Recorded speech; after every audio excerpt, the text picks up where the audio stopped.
A massive new study has flipped my thoughts on exercise. This is big news. When the physical activity guidelines were released back in 2008, they stated that substantial health benefits could be seen from exercising 150 minutes per week. In 2018, they doubled that guideline up to 300 minutes per week. And now this new study says that that's still not enough. So what's the optimal amount of exercise? How have my thoughts shifted? And are you even close to the new recommendation? Well, let's get into it. Just over a week ago, a new study was published in the journal Circulation. The study featured 116,221 adult participants followed for over 30 years. It's a substantial sample size over a long duration with hard endpoints. That's the kind of study that I like. They looked at the impacts of moderate and vigorous physical activity.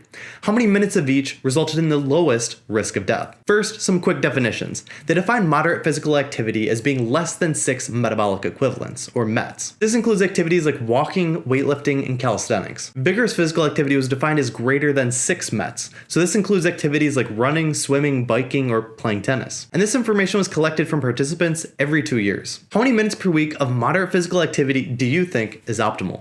It certainly isn't zero. The 150-minute recommendation in 2008 is good.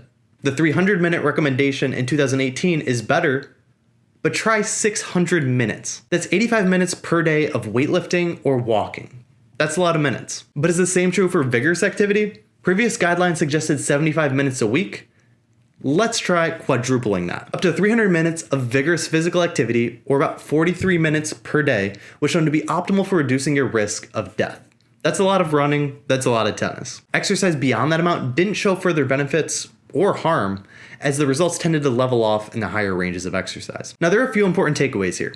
First, the study suggested that the maximum association with lower mortality can be achieved by performing 150 to 300 minutes a week of vigorous activity, 300 to 600 minutes per week of moderate activity, or an equivalent combination.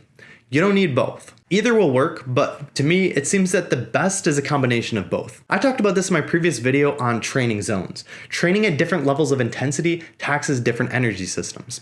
And it's important to train each of these energy systems effectively for maximum health benefits in endurance, speed, power, and other factors. Second, too much exercise doesn't appear to be a thing. If you're slowly progressing your fitness routine to avoid injuries, exhaustion, and breakdown, then more exercise is better in terms of mortality. No harmful association was shown among individuals who reported over 4 times the recommended minimum levels of moderate and vigorous physical activity. Don't be worried about exercising too much. And third, this news is exciting. I understand you can look at the study and be demoralized by the volume of exercise needed for best results. It's a lot of time, but I look at it and I'm thrilled. If exercising 10 hours a week is optimal, just think of the results you can get with that input. 10 hours a week of weightlifting and you're an animal. 10 hours a week of tennis and you're semi-pro. 10 hours a week of running and you're running a sub-3 marathon. A substantial input can yield a substantial output, and that is exciting. I decided to add up my physical activity minutes for the week. I knew my vigorous minutes would be high due to my running routine and cross-training with rowing. I wasn't wrong, 325 minutes of vigorous activity a week. Just that alone meets the minimum guidelines suggested from the study. Next, I calculated my moderate activity, which is mostly weightlifting and hiking, and came up with 345 minutes, so that was pretty decent too. Plus, I average around 560 minutes per week on my treadmill desk across 4 workdays. And if you're wondering how I can exercise 10 hours a week without becoming an animal or running a sub-3 marathon, then I share those same thoughts. Give me some time. In the past, I haven't always been the most consistent, partially due to injuries, and I haven't always focused on progressive overload, which is key. Just putting in the minutes is enough to prevent death, but without increasing the weights or running paces effectively, it's not enough to become lethal. But I'm getting there, my habits are being built and refined, and the foundation is being poured. And if you're just looking for a simple approach to meet these physical activity guidelines, then this would be my suggestion. Perform a 45-minute zone 2, say, biking session with a few hard intervals at the end, 4 times a week.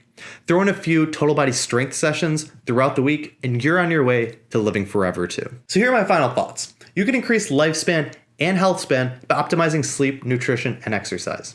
These tools will allow you to live longer without chronic disease.